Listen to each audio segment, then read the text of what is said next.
കൃഷിയിലെ പരിസ്ഥിതി എഞ്ചിനീയറിംഗ് സമൂഹത്തിനും പ്രകൃതിക്കും പ്രയോജനപ്പെടുന്ന തരത്തിൽ കൃഷിയിടത്തിലെ പ്രശ്നങ്ങൾ പരിഹരിക്കുന്നതിനുള്ള ഒരു മാർഗം നമുക്ക് മനസ്സിലാക്കാം. ഇത് ICAR IIHRൽ വച്ചു നടന്ന ഹോർട്ടിക്കൾച്ചർ ഫെയറിന്റെ ഒരു പ്ലോട്ടാണ്. ഇതിനെക്കുറിച്ച് agriculture officer mister Shinu SK നമുക്ക് പറഞ്ഞു തരും. പ്രിയപ്പെട്ടവരെ, എല്ലാവർക്കും നമസ്കാരമുണ്ട്. ഇതിവിടെ ഇക്കോളജിക്കൽ എഞ്ചിനീയറിംഗ് എന്ന് പറയുന്ന ഒരു ശാസ്ത്രശാഖ വളരെ മനോഹരമായി കർഷകർക്ക് കാണിക്കാൻ വേണ്ടി ചെയ്തിട്ടുള്ള ഒരു കൃഷിയിടമാണ്. ഇക്കോളജിക്കൽ എഞ്ചിനീയറിംഗ് എന്ന് വെച്ച് കഴിഞ്ഞാൽ നമ്മുടെ തോട്ടത്തിൽ മുഖ്യ വിളകളായി നടുന്ന വിളകളെ സംരക്ഷിക്കുവാനായിട്ട് നമ്മൾ ആകർഷണ വികർഷണ വിളകൾ നമ്മുടെ തോട്ടത്തിൽ നമ്മൾ നട്ടുപിടിപ്പിച്ചുകൊണ്ട് കീടങ്ങളെ തുരത്തുന്ന ഒരു സാങ്കേതിക വിദ്യയാണ് ഇക്കോളജിക്കൽ എഞ്ചിനീയറിംഗ് എന്ന് പറയുന്നത്.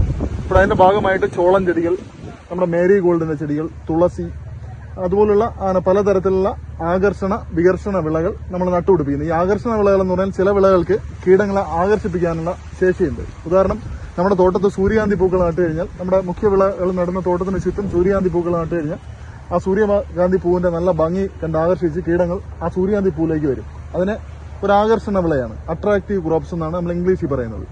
അതുപോലെ തന്നെ തുളസി നമ്മളെ തോട്ടത്തിന് ചുറ്റും നട്ടു കഴിഞ്ഞാൽ തുളസിയുടെ ഒരു സ്മെല്ലുണ്ട്, നമുക്കൊക്കെ നല്ല ഇഷ്ടമാണ്. പക്ഷെ കീടങ്ങൾക്ക് അത് അത്ര ഇഷ്ടമല്ല. അതിന് ഒരു റിപ്പലന്റ് ക്രോപ്പ് അല്ലെങ്കിൽ വികർഷണ വിളകളെന്ന് നമ്മൾ പറയാം. അപ്പോൾ തുളസിയുടെ സ്മെല്ല് കൊണ്ട് കീടങ്ങൾ നമ്മുടെ തോട്ടത്തിൽ വരില്ല.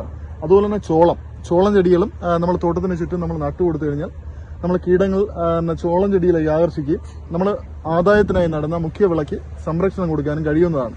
പക്ഷെ നമ്മളിതിൽ പാലിക്കേണ്ട ഒരു പൊതുവായ തത്വം എന്ന് പറഞ്ഞു കഴിഞ്ഞാൽ, ഈ ആകർഷണ വികർഷണ വിളകൾ നമ്മൾ മുഖ്യവിള നടുന്നതിന് 20 ദിവസം മുമ്പ് നമ്മൾ തോട്ടത്തിൽ നട്ടിരിക്കണം. ഇതാണ് അതിന്റെ ഒരു സയൻസ് എന്ന് പറയുന്നത്. കാരണം നമ്മൾ ആകർഷണ വിളകളായിട്ട് നടുന്ന അല്ലെങ്കിൽ അട്രാക്റ്റീവ് ക്രോപ്സ് ആയിട്ടോ റിപ്പലന്റ് ക്രോപ്സ് ആയിട്ടോ നടുന്ന വിളകൾ നമ്മുടെ മുഖ്യവിള പാകമാകുന്നതിന് 20 ദിവസം മുമ്പെങ്കിലും അത് പുഷ്പിച്ച് പാകമായിരിക്കണം.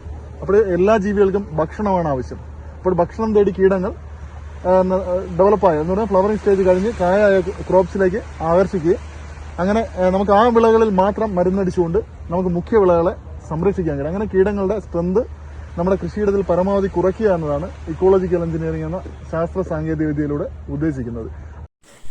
കൂടുതൽ വിവരങ്ങൾ അറിയാനായി ചുള്ളിഫാം സർവീസുമായി ബന്ധപ്പെടുക.